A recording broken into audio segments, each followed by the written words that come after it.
Hey friends, welcome back to the channel and to Love Club, the ongoing series where we're going to be exploring principles, strategies, and tools that can help us build longer lasting and more fulfilling relationships in all areas of life. Now, one of the biggest predictors of our health and happiness in life is the quality of our relationships. And there's a bunch of studies that show that it's really the quality of your single romantic relationship that correlates with all of these positive health and happiness outcomes. But developing these sorts of relationships is not necessarily easy, especially in a world where we've got so much choice and we have seemingly so little time. Now, a while ago, I had a great conversation with a behavioral scientist who specializes in the field of dating and relationships. Her name is Logan Ury. She's currently head of behavioral science at Hinge, the dating app, and she's written a fantastic book called How to Not Die Alone, which I first read over a year ago, and it completely changed the way that I approach dating and my own love life. Now, one of the things that I really love about Logan's work is that she really kind of fights against this attitude that a lot of us have by default, which is that love is this special natural thing that should not be analyzed.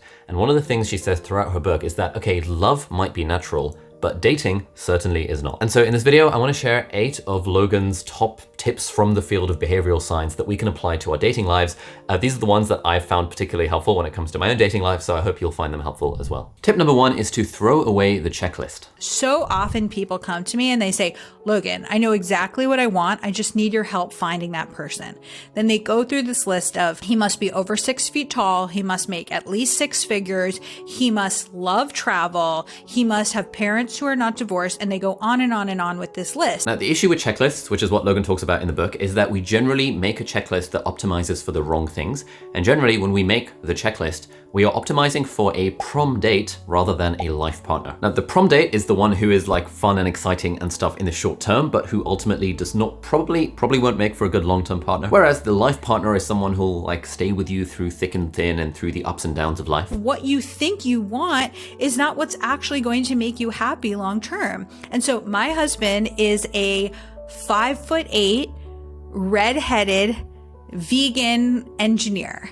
Do you think that if I made a checklist, those would be all the things on my list? No, that wouldn't have been on my list. But he is brilliant. He is hilarious. He understands me better than I understand myself. We have the most fun together. We see the world in a similar way. I couldn't have made a list to find my husband. And so take your checklist, take your so-called type, rip it up, be willing to say, I'm going to date different types of people and see what side of me they bring out. So be strict about how you want your partner to make you feel and the life you want, and be flexible about how they show up in the world and what qualities they have. And generally, when it comes to finding a life partner, we want someone who's loyal, who's kind, who's emotionally stable, who knows how to communicate well, someone who's got a growth mindset, someone that you can personally grow with, someone that you can make hard decisions with. But these aren't really the sorts of things that we tend to have in our checklists. Tip number 2 is to overcome the hesitator mindset. Now, in behavioral science, there is this thing called the intention-action gap, which is a fancy way of saying that we have things that we want to do, but that we end up not doing. So there's a gap between our intention and our action. And this is really common in the field of dating. Like, you'll always hear people say, oh, I'll start dating when I lose X amount of weight, or I'll start dating when I have my life more together, or I'll start dating when ... And there's a bunch of tips that Logan gives in her book, How to Not Die Alone, for how to overcome the hesitator mindset if you are one of those people. For example, you could set deadlines if you want. Like, for example, 3 weeks from now, I am going to have made my Hinge profile and I'm going to have gone on X number of dates. There's often a bunch of prep work that's needed, and doing the prep work is often actually easier than going on the dates. So you could, for example, if you're doing the online dating thing, download the dating apps, try and find some decent photos of yourself, ask a friend to take some decent photos of you. All of that kind of stuff you can absolutely do in advance. You can tell other people about your intention to start dating, and that all ultimately helps to reinforce the identity to yourself,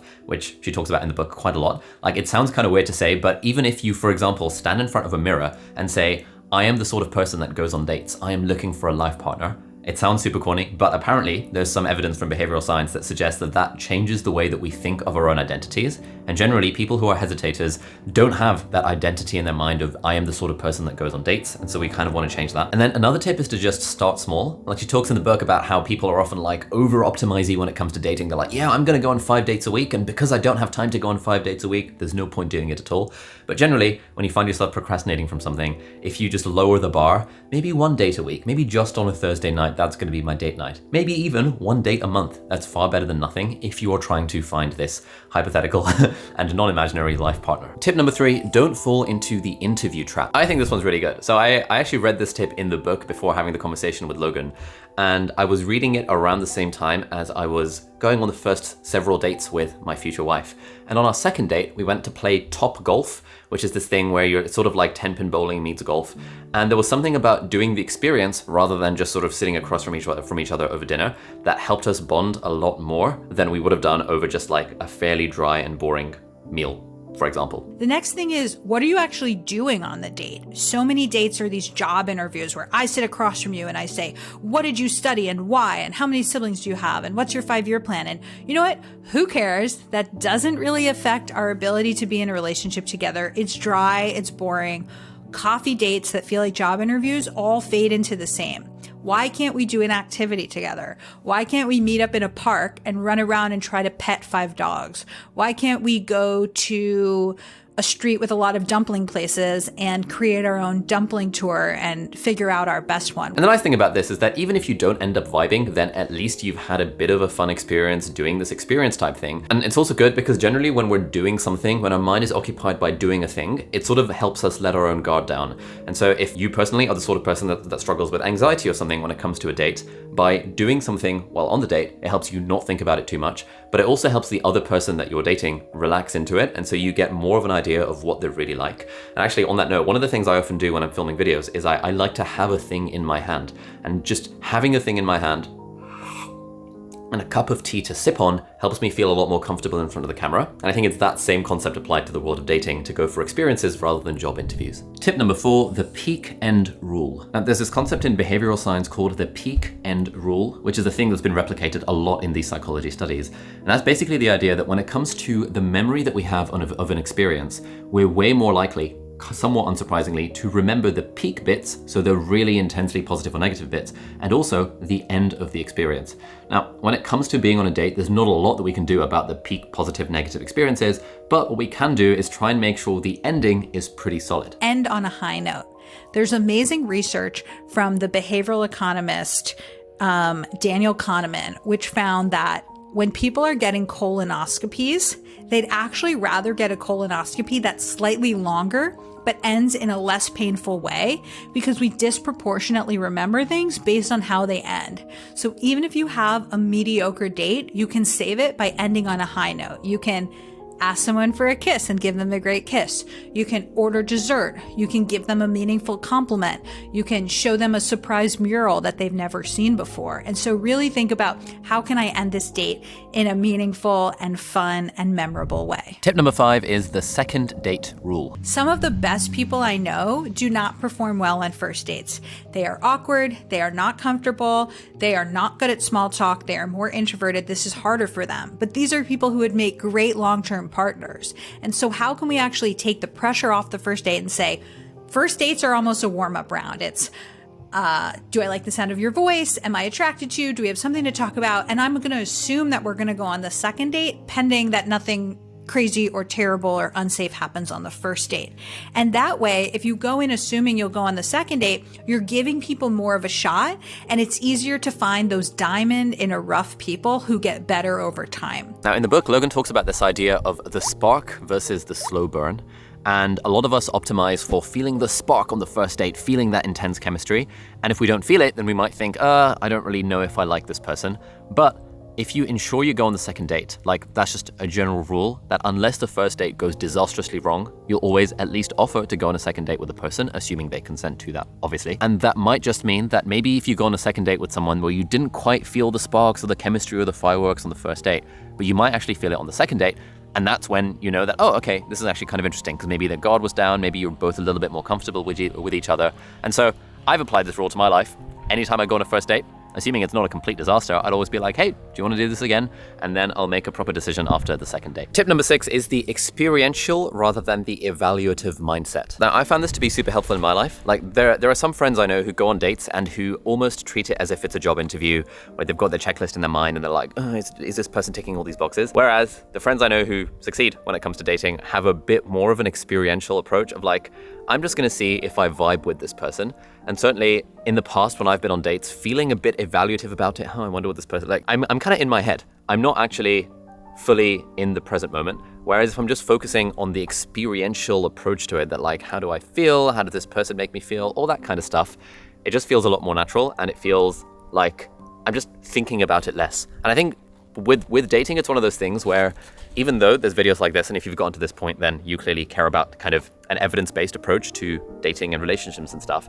But there's this fine line between thinking about it and planning it and being intentional about it, and then not going so overboard that it sort of takes the joy and the experience out of the thing. And so I find that like keeping that in mind. There's always a middle way, a useful thing to keep in mind. The evaluative mindset is, are you good enough for me? Where did you go to uni?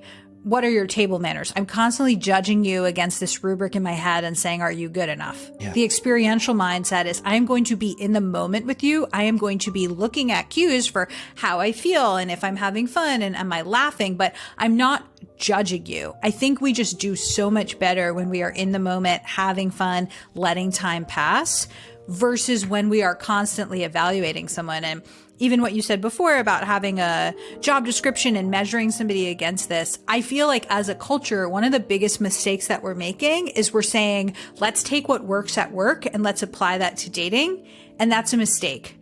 This is a date. This is not a job interview. If you are showing up with a corporate mindset and a spreadsheet and you're giving me 15 minutes to give your investor pitch, you're going to go on 100 dates and it's not going to work out, because that is not what leads to connection. And so yes, it's great that you are killing it at your job, but if you are applying all of what you do at your job to dating, you're probably not having the connection that you're looking for. And fast forwarding to me in the future, this interview that I did with Logan Ury is part of Deep Dive, which is the weekly podcast that I do where I interview cool people. And that podcast has been going on for a whole year, and you can find it on all the different podcast platforms. But actually, for a whole year before then, I did a whole other host of interviews with a bunch of entrepreneurs and authors and creators, and that was over lockdown, and I did that as live streams on my YouTube channel. Now, the only place that you can find those live streams, along with a bunch of other exclusive content, is over at Nebula, which, if you haven't heard by now, is a streaming platform that's built by me and a bunch of other creators. And the point of Nebula is that it serves as a place where we can upload videos without having to worry about things like the YouTube algorithm, and where I can upload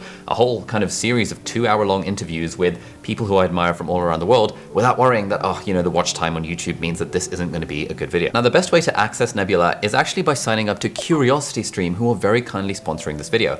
CuriosityStream is the world's leading documentary streaming subscription platform, founded by John Hendricks, the founder of the Discovery Channel. And on CuriosityStream, they've got thousands of high-budget, high-quality documentaries from all sorts of topics, science and technology, history, geography, nature, that you can choose from. And because CuriosityStream love independent creators, they've partnered up with us to offer a bundle deal. So for less than $15 for the whole year, you get 1 year's access to all these incredible documentaries on CuriosityStream, but you also get completely free access to Nebula, which includes all of the archives for my deep dive interviews, along with my exclusive workflow series where I take you through my workflow using an app called Roam Research and using Notion on how I kind of get these videos together. And you also get exclusive videos from other educational-ish creators that you might be familiar with, like Wendover Productions and Legal Eagle and Lindsay Ellis and Thomas Frank. And all of that bundle is for under $15 a year. So if that sounds good, then head over to curiositystream.com/Ali. And if you sign up there, you'll get your Nebula details emailed to you. So thank you so much, CuriosityStream, for sponsoring this video. Tip number 7 is basement person versus penthouse person. There's an activity called a penthouse and a basement person.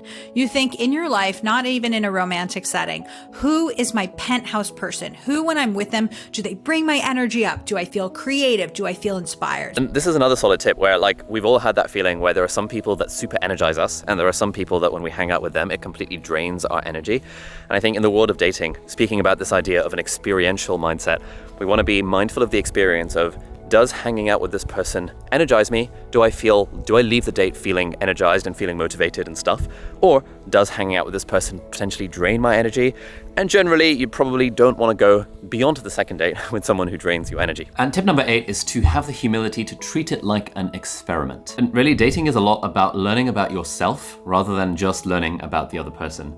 I think approaching it with this attitude of like, hey, I'm just going to try it out, is just a bit of an experiment, helps us to avoid the hesitator mindset, helps us to avoid overthink about this potential date that we may or may not be going on. Dating in the modern sense was invented at the end of around 1890. So this is a relatively new concept in terms of the span of human history. And then dating on apps is around a decade old, with swiping and all of that being extremely new. And so part of it is just having humility around the fact that a lot of us are just making this up as we go along. This is not something that we know how to do. And thinking about it as an experiment means that you learn something from every failure, because it's never really a failure because you always learn from it.